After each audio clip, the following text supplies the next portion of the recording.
I usually ask the question, can you afford 4 more years when speaking about the economy? But the events of this week, they raise even more red flags about the ability of this president to lead this nation during very difficult times.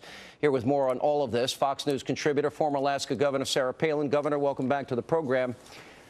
I really have to contain my anger, Governor, because here our embassy is attacked, our flag is ripped down, they're chanting for Osama bin Laden, they're chanting no God but Allah on our property. We give this country $2 billion a year. And then for the first 10 to 16 hours, we go out and apologize? Can you explain that to me? Yeah, Sean. We have to ask ourselves, and I sure wish that reporters would ask our president, how much longer can we afford to spill our blood and treasure trying to, quote unquote, promote democracy in places that do not have any values for civilized societies, values like respecting minorities and women's rights and independent judiciary and rule of law. How much longer do we now support and fund Sharia democracy? Now, as for this film, as you mentioned in your intro there, that is a red herring. And the media is going along with some in the Obama administration, pretending like this is a protest against some phantom video on YouTube. No, it's because the Obama administration dropped the ball, and they have not taken head on this war on terror, and they have adopted a foreign policy of appeasement where our enemies no longer fear us and our friends can no longer trust us. And the media is going along with this idea, this false narrative of this video being the cause of this chaos. Oh, we're going to get into the media later tonight, Governor, because their handling of this, they're blaming Romney. Thank God Romney spoke out in defense of his country after our embassy was attacked, our flags were ripped down, and then in in Libya, in Benghazi, we had an ambassador, 3 other people killed, his body dragged through the streets after it's reported in the Washington Times he was sodomized before he was killed. Here's what I want to show you. This wasn't supposed to happen, though, under President Obama. He went to Cairo. He was going to bring the world together, and world peace was going to break out as he went on this apology tour, and this was part of his speech in Cairo back in 2009.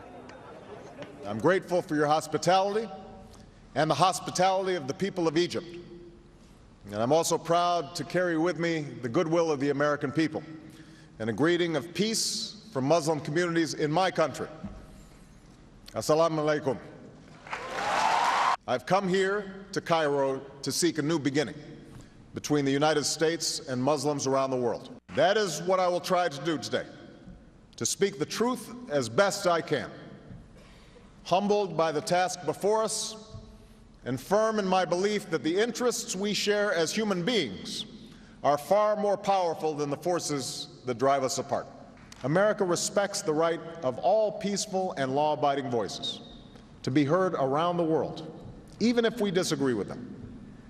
And we will welcome all elected, peaceful governments, provided they govern with respect for all their people. The people of the world can live together in peace. We know that is God's vision. Now that must be our work here on earth. And then he went on to say that we have gone against even our own values. That's when the apology for America came in, Governor. Has he succeeded in what his, quote, vision was of uniting the Muslim world and getting along better with them? He has been so absolutely naive in his foreign policy measures that he's undertaken, and that has put America in a much weaker position than we were 4 years ago, again, with our enemies not fearing us, our friends not being able to trust us, our president not having time to meet with allies like Netanyahu, and yet having more time than ever to meet with and try to appease some of those whom we should be showing our strength to, instead of this kind of capitulation, big group hug from America. Yeah, didn't work. Those who would seek America's harm. Governor, last question. I see as I'm coming down tonight a new headline that has just broken on the Drudge Report, a study out of a newspaper, The Independent in Great Britain, by the way, a liberal paper. And the headline is Revealed Inside Story of the U.S. Envoy's Assassination. Among the things that they point out here is the State Department, in fact, had credible information 48 hours before the mobs charged the consulate in Benghazi. How big an investigation do we need to see if they had knowledge and did not act?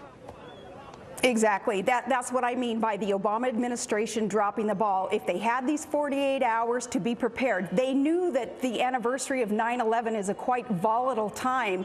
Where were the Marines? Is it true that the Marines were not allowed to have live ammo in some of these places? What is wrong with this administration that would ever put America's interests on the back burner in order to appease some of these people in some of these places that do not value civilized society? All right. Governor, great to see you. Appreciate your commentary. As you can see,